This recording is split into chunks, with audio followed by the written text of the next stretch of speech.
All right. Well, hello, everybody, and welcome to our wine tasting 54, which is going to be our Central and Eastern European wines. I think before it was just labeled as Eastern, but apparently some of the Baltic region, start to get mad if you call them Eastern European. Apparently, they like to be referred to as Central European. On that note, let me go ahead and share out and start up the slideshow.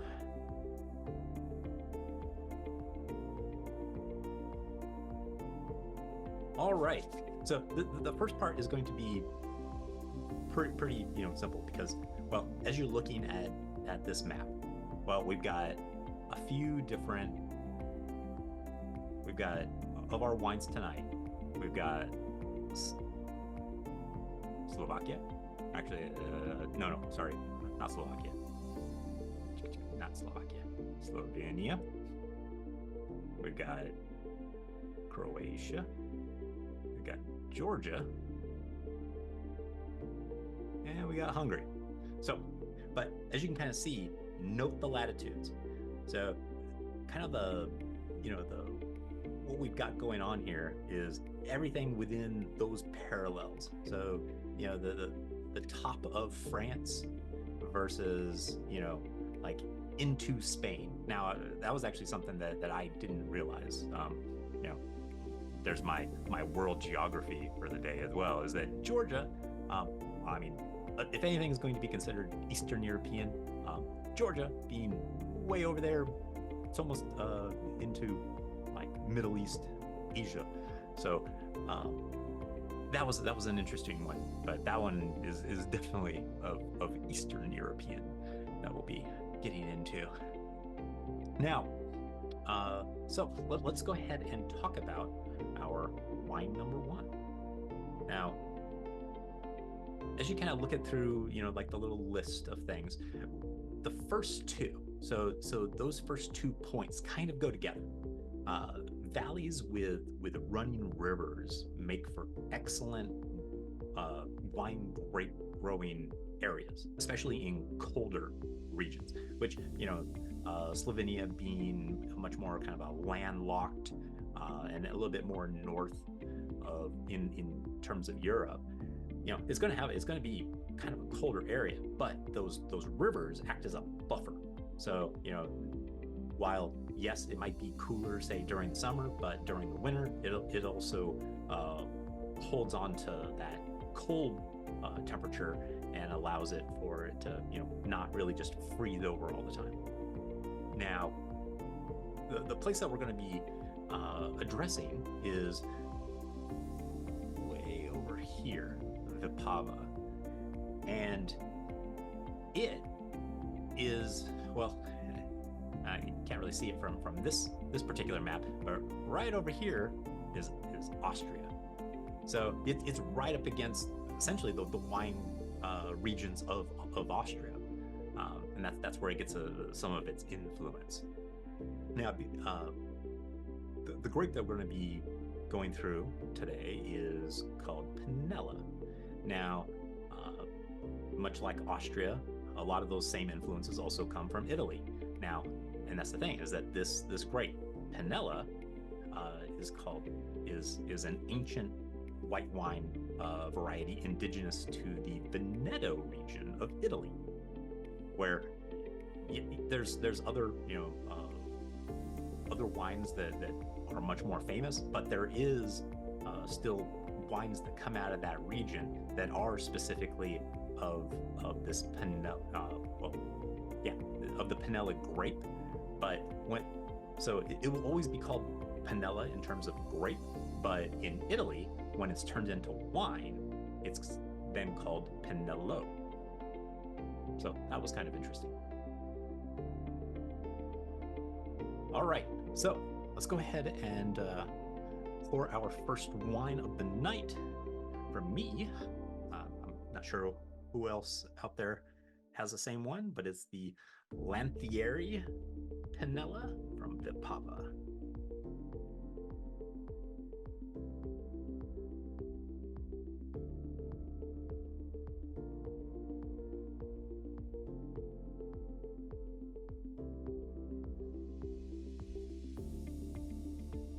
as always. So as we're kind of looking through our white piece of paper, now this is almost bordering on gold. It's more, well, yeah, which would almost kind of say that it would have a little bit of age to it, because it almost looks more like an aged Chardonnay in terms of that little bit of like a golden hue. Actually, now I'm kind of curious. Okay, well, at least for me, I'm not sure everyone else needs to maybe check yours.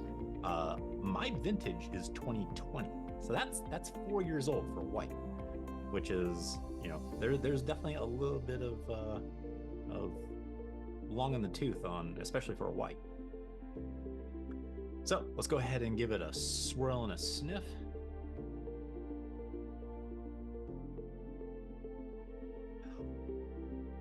So what's everyone getting on the nose?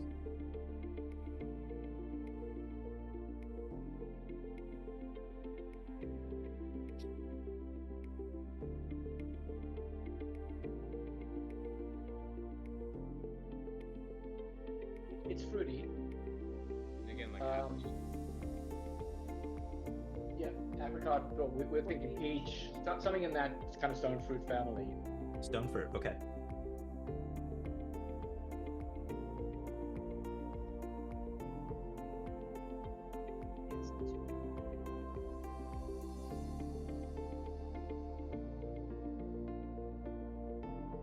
So one of the first things that it reminds me of like Gewürztraminer and almost an Albarino, where it has a floral element, like these like white flowers, whether it's like a honeysuckle. But to me, it's a little bit more tangy than peach. Maybe the apricot is a better. Somewhere between, yeah. I was gonna say like apricot, maybe even getting into like pineapple.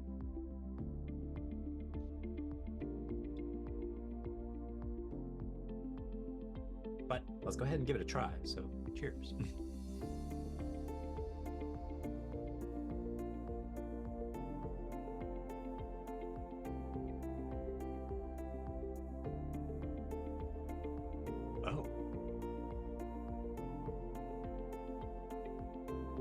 Okay, definitely not tropical. No, much more astringent on the in a good way, but it's Yeah. I would put this more in somewhere between lime zest and like a green apple. Yeah.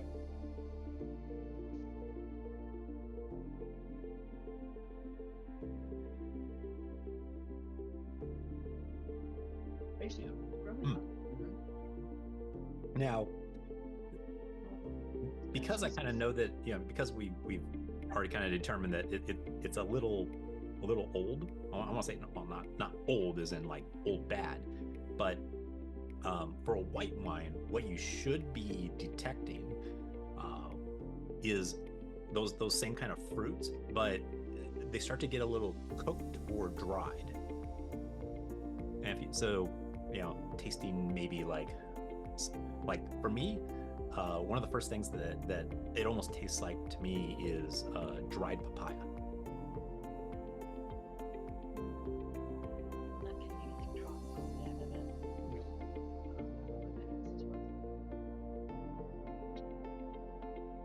But let me go ahead and so in terms of, you know, Pinela and its typical notes, well, what it should have is somewhere between tropical and apple.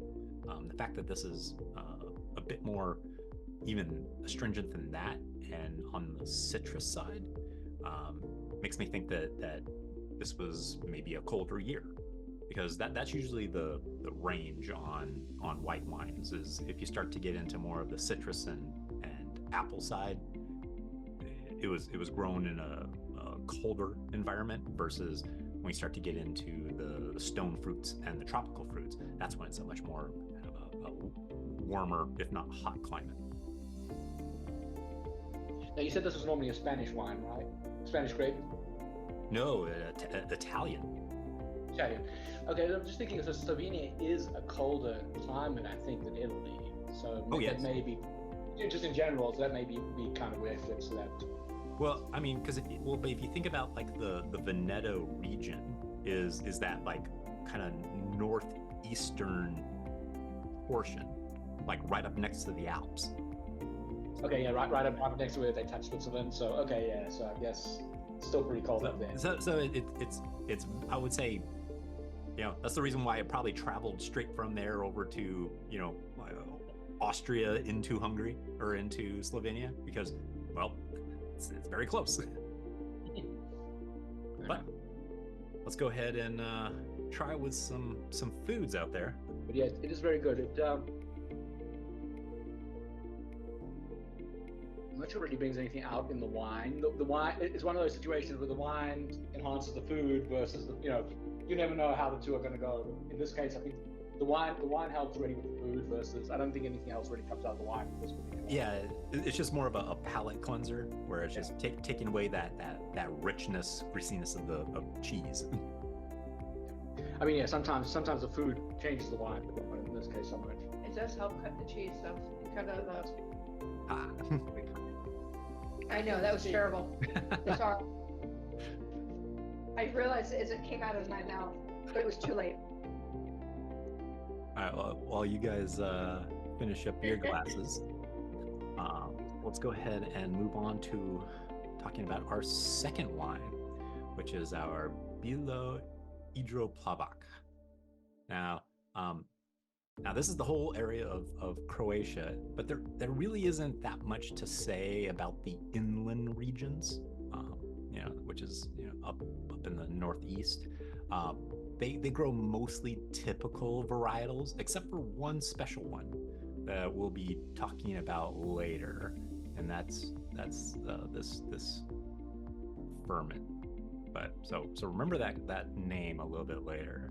But for the wine that we're having today is Plavac Mali, and it's grown on the coastal area of Dalmatia, which is this whole area right here.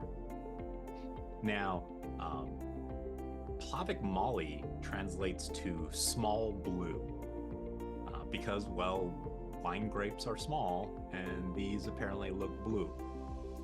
So hopefully naming things isn't the height of Croatian creativity. Other thing about this wine is that, or this grape, is that it's also referred to as the king of Croatian reds. So, bow to royalty. But because of it being on the coast, we're thinking maritime influence. Now, maritime influence means that it's a little bit cooler, and there's also going to be a lot of that humidity, which at the same time has like fungal issues, but they're not going to be drought ridden. So let's go ahead and pour our Croatian Plavac Mali.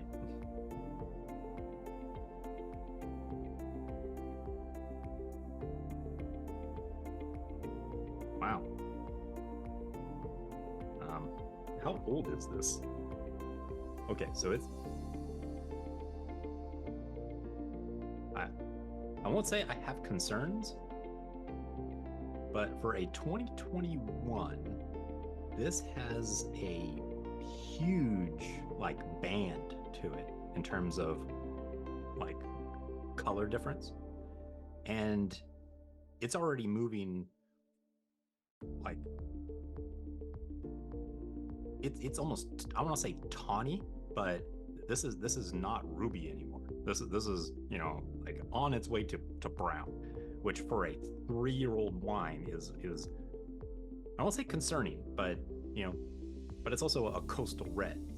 So maybe it's like a Pinot, where I'd also say this probably isn't going to, if it doesn't have a 3-year staying power, it's more than likely lower acid. So let's go ahead and give it a swirl and a sniff, and let's see what we get on the nose.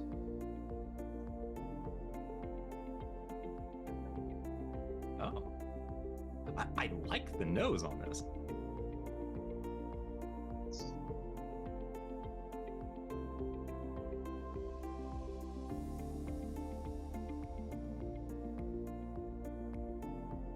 Not sure why the first thing that comes to mind is talcum powder. That sounds delicious. I was thinking it was more like an ash or a, yeah. Yeah, ash is probably what I'm getting. I mean, there's definitely some. There's red fruit in there, somewhere between cherry and currant.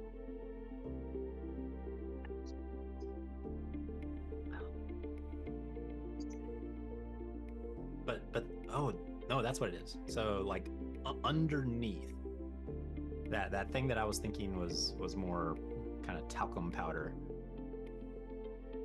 I think is more on that herbaceous, like it's thyme, or actually a little bit more, a little bit sweeter in terms of aroma, which would be more like a tarragon.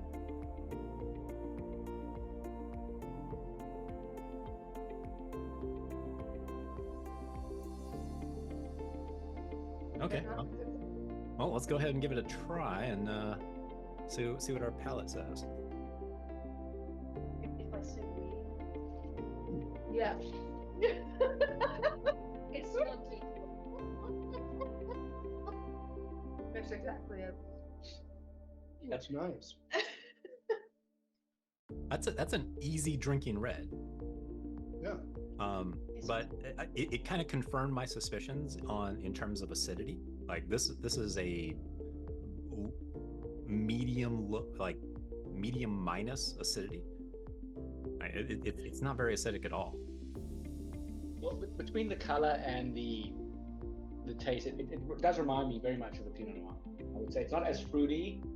Yeah. But it's well, it's a less fruity. Yes. Just a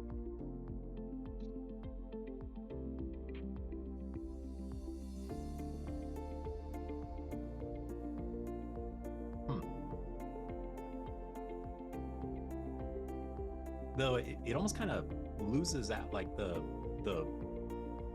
cherry, like red fruit. I don't taste it as much as I smelled it. It tastes much more in the black fruit category. So when we were in Croatia a couple weeks ago, my flex, I'll be there in July. They kept saying that this was the precursor to Zinfandel. Like this is the Zinfandel ancestor. Oh, okay. So if that changes anybody's perception. Yeah, at some point I'll probably have to memorize the other two names for Zinfandel. There's the one that starts with a T, and it's a somewhat long name, and then there's the like 25 letter like 2-word thing that is unpronounceable. It'll be fun for you.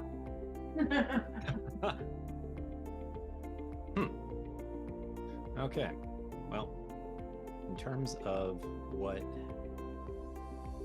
it says we should be expecting on this, should be getting cherry or like dried figs and plums, spices. Apparently that's even, I think even on the description of the bottle, it said something about Dalmatian herbs. So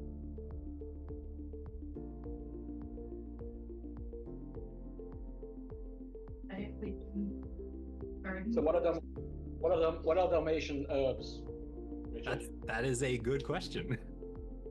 Huh. They have spots. Just a potato pierogis. This is the working point. I mean, what herbs grow along the coastline? As far as I know, most. I don't know if there's any. Yeah, I don't really know much about. Yeah. Yeah, I think that most herbs are, basically opportunistic weeds. Yeah, weed. The weed is the one we're getting. This is like my neighbor, the couple of peas.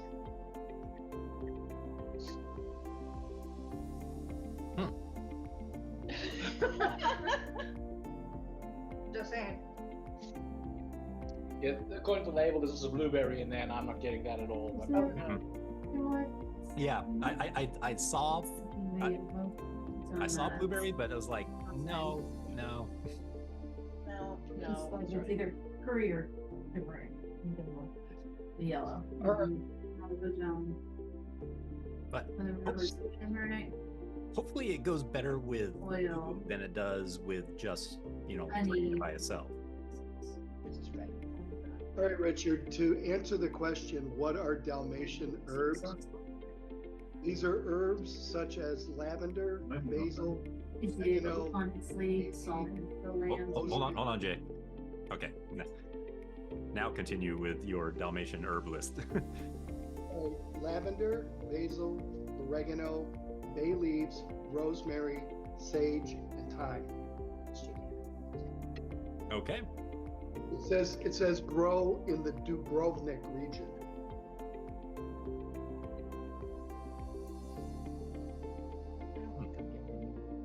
Yeah. All right. Well, hopefully you have some. I've got some borscht and some different meat options for me. So hopefully, actually, I would think that something with beets, something a little bit more earthy, it would go well with this. But it's also kind of light. So Team Foodie, I guess, how does this compare to the wines that you actually had while in Croatia? Oh, hold on. I think you might have to. There you go. So the first time we were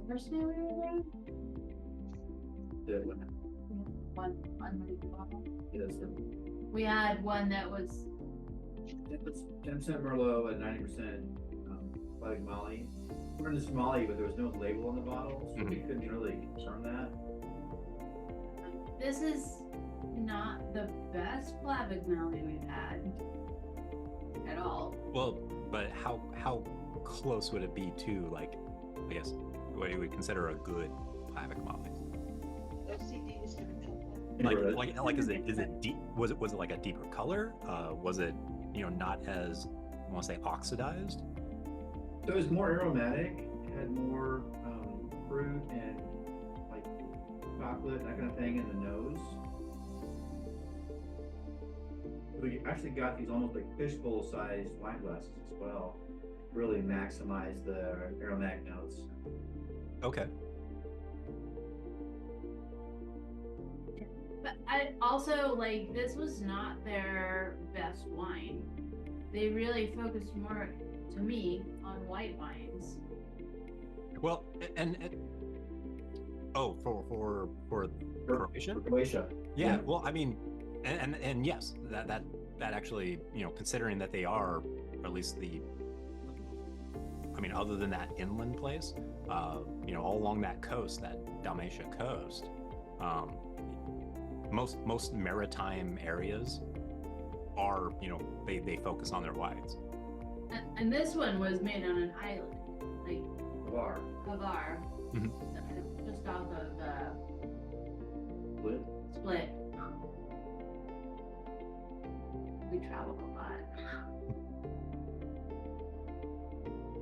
Well, here in a week and a half, I head up to Latvia.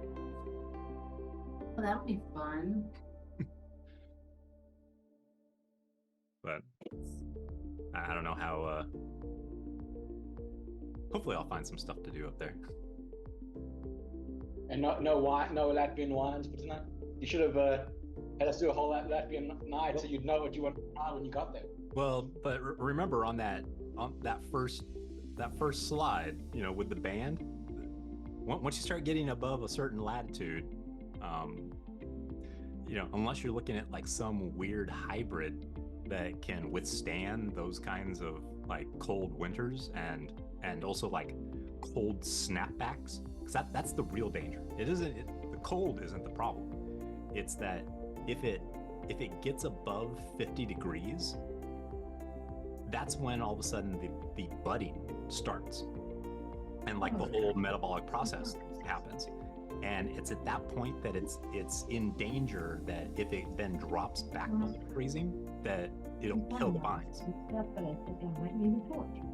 Yeah, we have the same thing here with mango trees. When it gets, you know, not that it gets that cold here, but yeah, in the winter it gets too warm. The pear thing. The pear. There's a burned pear thing.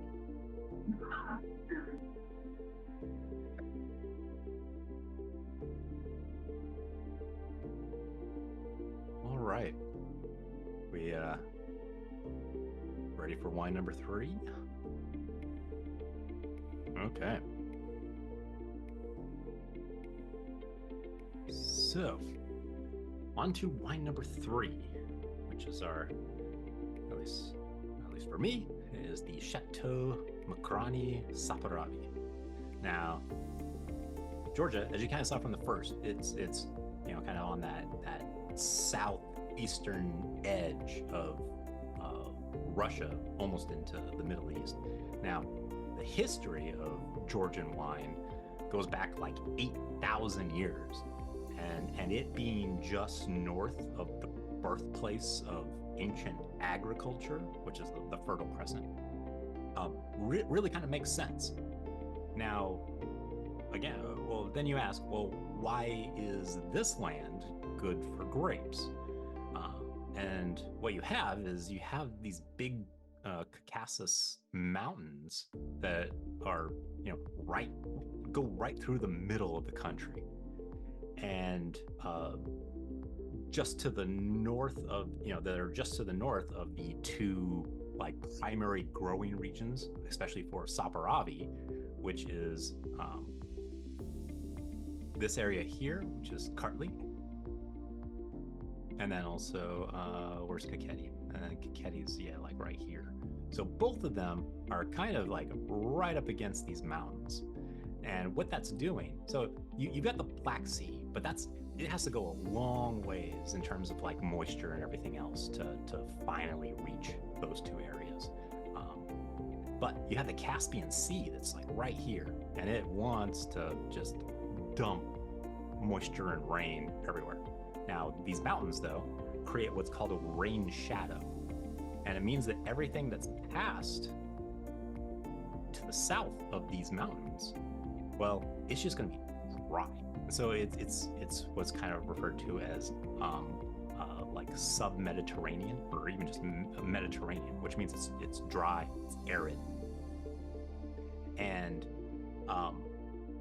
so that dry area leads to its famous native grape, Saperavi, to have these intense flavors that should be akin to Syrah. So let's go ahead and pour ourselves some Saperavi and see what we have. Now, and I made a good call in terms of swapping them, because just pouring this, it is much darker. We have a different Saperavi. We have the Mukhrani, I think you suggested, Jay, but yeah, this is it's almost like ink. It is a very dark red. Yeah, I mean, I can't see my finger through the bottom of the glass. Like when I put my hand down here or my finger down here, I can't even see the shadow. Yep. So this would be like, and considering its color near the rim, This would just be considered dark ruby, which already has me quite intrigued. And what's crazy, so very, very different than the last one, where when you held it up there and you were looking for that rim variation, this one very thin, while the other one was had a large band to it. You know, this, and the thing is this is a 2018, at least mine is. So this thing, 6 years old, should have, you know, a fairly large rim variation to it in terms of, you know, aging oxidation. The fact that this doesn't means that it's aging very well. So let's go ahead and give this thing a swirl and sniff.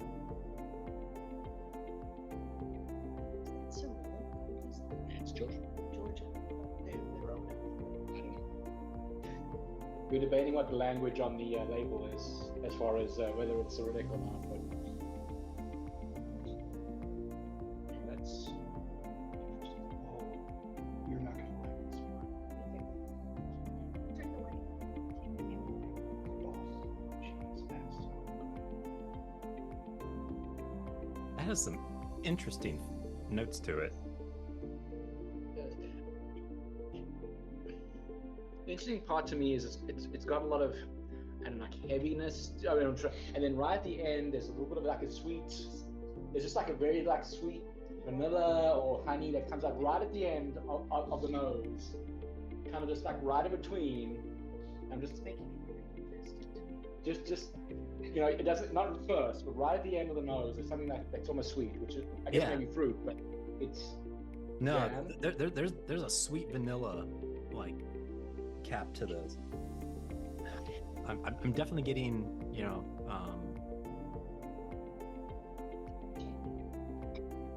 I'm getting red fruit. It's definitely on that. Oh, so you're getting black fruits like plum. Okay, no, yeah, I can definitely. We do have a different bottle than you do, but yeah. Well, and that was kind of one of the things I was kind of pointing out. I think when I was advising Jay on his wine pick, was that I think the one that I had listed actually comes from, you know, this little bit more Western Cartley, while yours is like it was like 20 miles west over into this Kakheti region. we should expect it to. But I mean, but it was almost exactly the same latitude. The only difference is that in Cartley, there's like a small lake. It's like a little body of water that might add a little bit of buffering comparatively to just you know, much more just land-based, you know, that doesn't really have those buffering effects of water. But let's give this thing a taste. Cheers.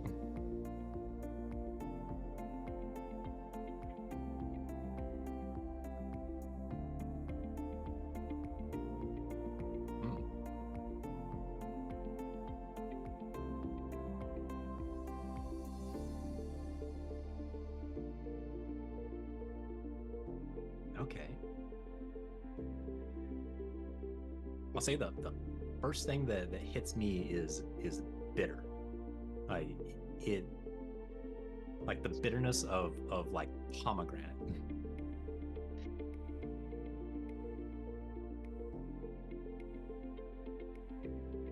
Well, it's not even so much the astringent mouthfeel, it's bitter. It's astringent too. It's astringent too. Yeah, there's that we were saying that there's an astringency or a tannin to it as well. The mouthfeel, but yeah, there's definitely got that bitterness of the taste. Yeah, well, it has some high structured tannin, because the way that you can tell tannin is after you drink, you can feel it on your front teeth. your gums start to get all kind of tingly and like they want to almost like stretch up. That's usually a sign of high tannins. Yeah, this is high tannin. But it's both astringent. Yeah, it's the flavor and the tannin are both astringency there. This is not a fruit bomb. No. This is definitely in the old world style, where like when they press, they're pressing pits and all, and squeezing all of that tannic goodness out of those pits.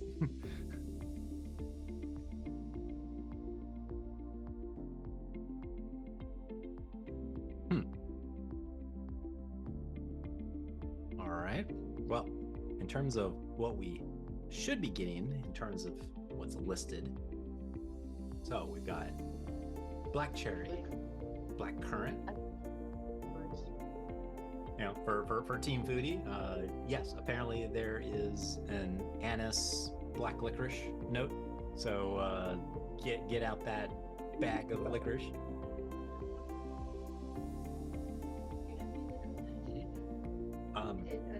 Apparently they're I don't want to say synonymous, but a lot of people commented that there's a heavy smoke, like whatever they age these whatever barrels they age this in has a much higher, it might even be like a neutral barrel where there's no flavor from the barrel, but they still like do like a heavy toast to it where it imparts almost like a smoke.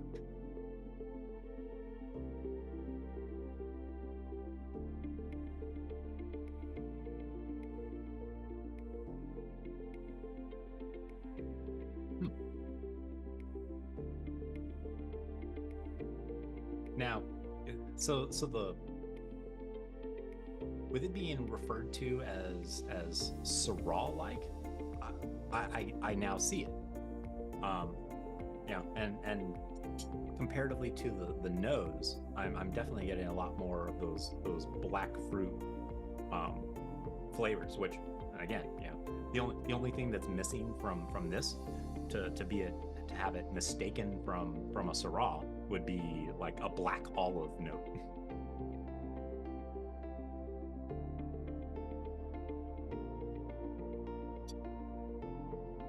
Well, time to try with some foods. So, dig in. All right. Well, while everyone's finishing up, because the Tokaji is going to be a bit of a lengthy, so I'll give you guys a bit of a dinner and show for our next portion. All right. So, our wine number 4 is our Tokaji Aszu.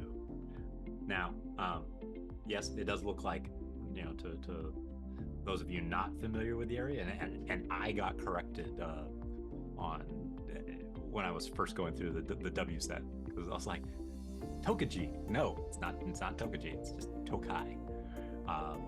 Now, as you can kind of see, there's a large portion of Hungary that has wine regions, but the major claim to fame for the region of Tokaji, or is the region of Tokaji, and they're purportedly the first to use botrytized grapes at scale. That botrytis is that kind of like fungus that if you're familiar with Sauterne, if you're familiar with Trockenbeeren-Nauslese, those have that same kind of fungus around it. Now, that area that's in that northeast is mostly volcanic soil, or it's actually volcanic clay, and it's typically nutrient poor, which is almost always a good thing for wine grapes, as it really concentrates or forces the flavor to concentrate into very small berries on those clusters. Now, remember from our second wine, we're talking about ferment. and that is the grape of choice for Tokai. And that was the one that we'd seen in the inland of Croatia. Now, in Tokai, there's two rivers that kind of just like go through the entire thing. And what that does, what was great for it, is it gives it just enough humidity, especially in the mornings, so that it just kind of like, you know, as you know, the day kind of cooks off some of it, but enough, especially during the day, to encourage that fungus to grow. Now, you might ask, if you're not familiar with Sautern or German Tokenbier and Auslese, why would you want fungus on your grapes? And what does that mean? You know, what makes Tokai wine so good and popular? Well, and we start to get into the reason why it's called Tokai Aszu. Now, Aszu, it's the kind of label for really sweet. And what that fungus is called botrytis, or also known as the noble rot. Now, what happens is that can't really see the fuzziness on here, but that fungus leaches water from the grapes, leaving behind all the sugar and flavor. So it's pretty intense. But one of the things that makes it different from Sautern and from Trockenbier and Auslese is, instead of just taking those grapes and pressing them, getting that kind of like syrup, and then you know, kind of fermenting that, what they do is they make a regular base wine. So just like, you know, you'd almost take like this Vipava Pinela, and, you know, just a regular, completely dry base wine, and then either with, you know, but instead they make it with either non-fungus or fungus ferment, or a couple of other local grapes. That the fungus grapes, it's much easier than saying botrytis all the time, and are either added straight to the wine, you know, so they take these kind of raisiny things and just throw it in the wine, or they grind it up into a paste and then add it to that wine. The paste version gives off a lot more bitter flavors from the pits, and isn't really done as much these days. Now, the thing is, though, is that because those grapes macerate in the wine, you know, where macerate meaning that those grape skins are essentially, you know, there's like a cap on top of the wine, and they keep pushing them down, like it keeps circulating in there to gain, you know, the flavors and everything else from those berries. It makes it very similar to an orange wine. For those of you that aren't familiar with orange wines, which is because white wines, what they do is immediately after they harvest, they press the wine, take the juice, skins and seeds go somewhere else, or essentially get thrown away. With an orange wine, well, they're kind of doing the same thing that you do normally for red wines, which is you press, but that juice still kind of stays, or the grapes stay with the juice, and, you know, it sits there and you know, just keeps leaching out the tannins and everything else. So, but think of that with a white wine, same way, it's called an orange wine. Now, after it gets, so whether it's the whole berries or the paste, it gets pressed and filtered through, and it's aged in oak. So it gives us this nice, beautiful amber orange hue. Now, not sure about the rest of yours, but mine is a 2016. So it's 8 years old already.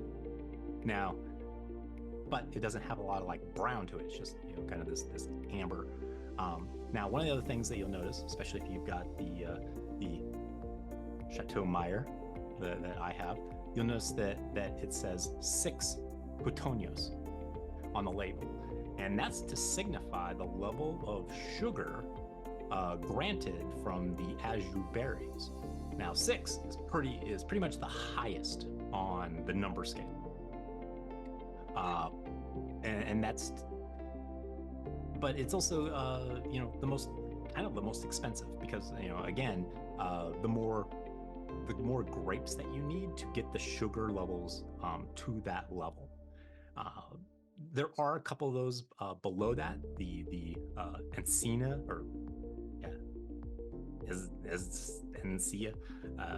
Both of those are ones that you would only you actually have to go to, always from what I hear, you have to go to Tokai, and they hand it out kind of locally, but it's not something that you're going to find like in a shop. So that was the kind of more interesting parts that I had found out about Tokai was again that they treat it more like an orange wine because of that maceration into a still just dry wine, and then essentially adding grape sugar to it. But it's also adding a bunch of different like flavors and everything else from those grapes, which is the first time that I had it for when I was studying for my WSET 3. It kind of blew my mind, and it's as much as I really like Sauterne, this stuff is on a whole other level.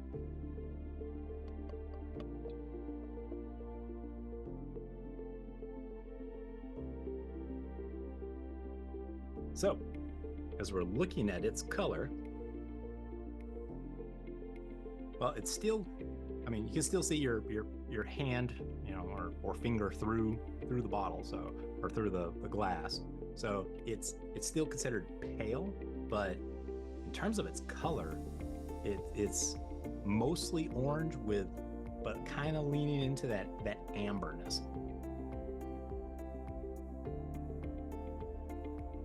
But let's go ahead and give it a swirl and a sniff and see what we get on the nose.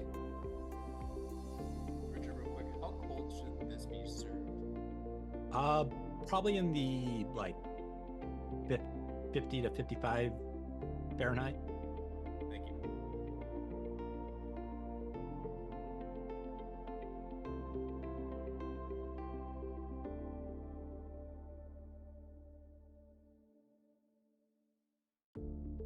So what do we get on the nose?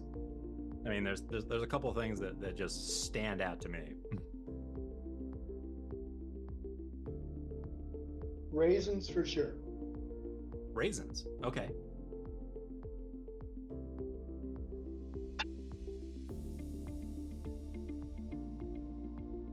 Wait, hint of honey?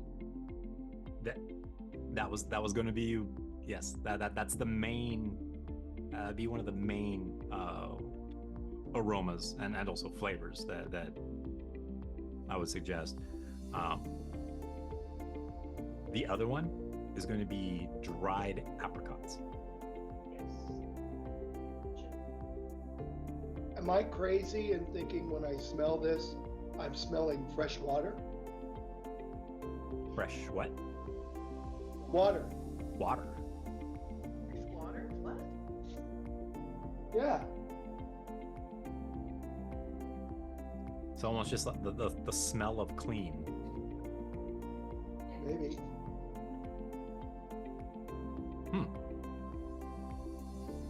Well, the thing is so as I had kind of pointed out about the it being a dry wine that they threw a bunch of sugary grapes into, that dry wine, highly acidic.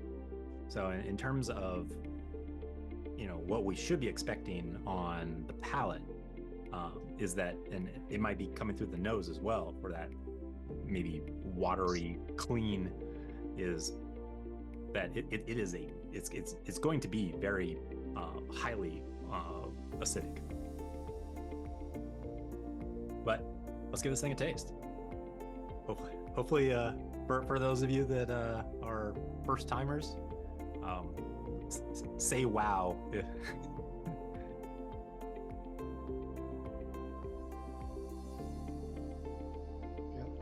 Definitely this one good. And it's sweet, but it's not like it's sweet though. It's sweet. Not Wow. sweet. Smells. What was that, Corey? It's not as sweet as it smells? Yeah, I was expecting it to be much sweeter than it actually tastes. Well, As I mean, Laura said, it's sweet but not cloying. Was what Laura said, which is yeah. I'd say that it's still sweeter than a Sauterne. Mm-hmm. Is it for no, actually nice. There's also there's like almost like a biscuit or an almond, something like kind of on the back end of the tongue for me. There's like that nuttiness. Okay. Yeah. Yeah. the scarf, something in that family.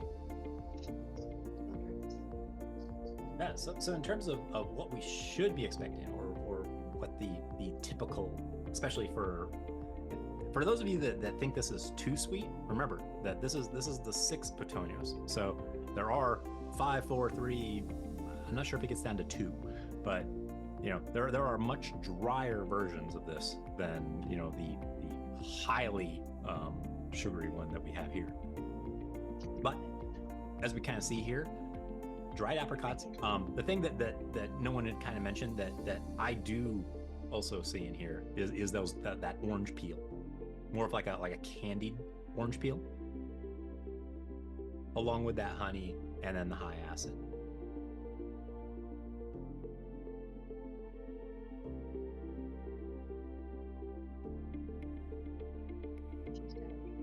By the way, the word Puttonyos means bushels. Bushels. And Okay. Supposedly it represents how many bushels of grapes are in each bottle. Gotcha. Supposedly. The supposedly there's more sweetness in the bottles that have 6 bushels versus 5 bushels. So. Okay. Well, I guess that would have been the, before they had grams per liter of measurement. Yeah. But yeah, no, this kind of became my, after trying this for the first time, as much as I liked Sauternes, this kind of became my favorite, dessert wine. This is Ashernized as well. There's a wine bar in Islamorada we go to, and they had it on the menu, and we couldn't even find it at our local stores for a while. And every time we went to the Keys, we'd go in and have a glass. And we finally took a picture of the label, and we got a bottle, not the same bottle he has, which is better. But we still get it every time we go there. We probably could buy, after two or three glasses, we can buy a bottle, but we still get it when we go there. And we have a bottle at home, but not this one. This one is very good. Yeah. Good choice. These are very good. Now, from the same place that I got my pierogis, I have some honey cake. So that is hopefully going to be the winner for this one.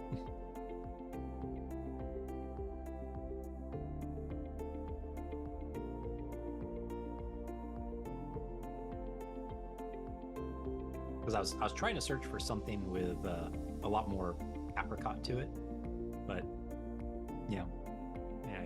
sometimes you have to settle.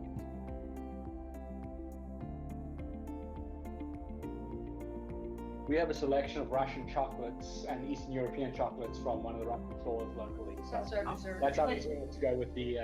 We have a Russian and basically Eastern European grocery. That's where all our goodies came from. Oh. We have a lot of expats. I did stay away from the caviar, counter. That's in Holland. Yeah, but one of the other things that also goes well with a kind of high sugar wine is usually some type of salty cheese, whether that's blue cheese. I've got some Parmesan Reggiano, so I'm hoping that also goes pretty well with this.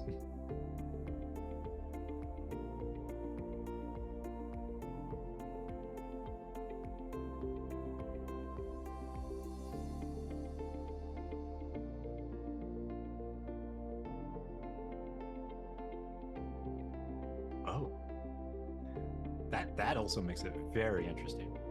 Yeah, I mean, just like with port and like Stilton, just finding a high salt cheese, like hard cheese or crumbly blue, goes really well with this.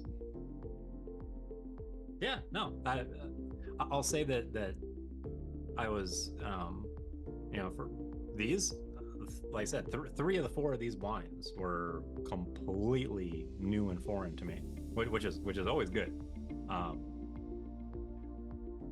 Yeah, of those three, I would say I think I prefer the white the most, the Pinela.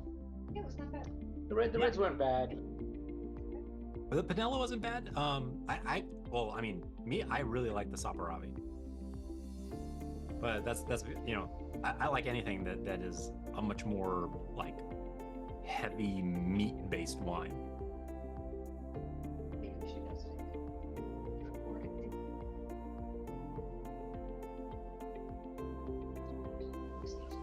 Yeah, we didn't really have any meat we didn't really have any meat on the table, so that was maybe it was something like a steak or just the kibasa or something might have really pulled that out. Yeah, well, and it was really that the meat was kind of like a good base, but it was that smoke flavor that really just threw it over the top. Yeah, and that was really interesting with that Saperavi, was that because they had mentioned smoke, but I wasn't believing it when we were just trying the wine. I was like, I don't taste smoke, but yeah, it really came out when you actually have something with a smoked flavor. But and the good thing about the Tokai is that because of it having that kind of really high sugar level, what's kind of funny is that as much as you might not think it, sugar is a really good preservative. Sugar and alcohol are great preservatives along with tannins. So if you've got any combination of those three, because especially with a dessert wine, you might not want to have an entire 500 milliliter bottle in a night, and unlike a lot of white wines where you've got like 3 days to drink it, red wines where you've got about maybe 7 days if you preserve it well. A lot of these like port and this Tokai, it, as long as you seal it, you can keep it in your fridge for, I wouldn't say months, but definitely at least 3 to 4 weeks. I have to say, I was a little surprised. This is only 10% alcohol. I actually thought it was a higher proof, I guess, or. Oh no. It's a kind. Well, because again, remember that they take the non-fungus ferment or whatever they and ferment that, which considering where it is in Hungary. Actually, let me bring back up the full map here, so we can kind of get a bit of an idea.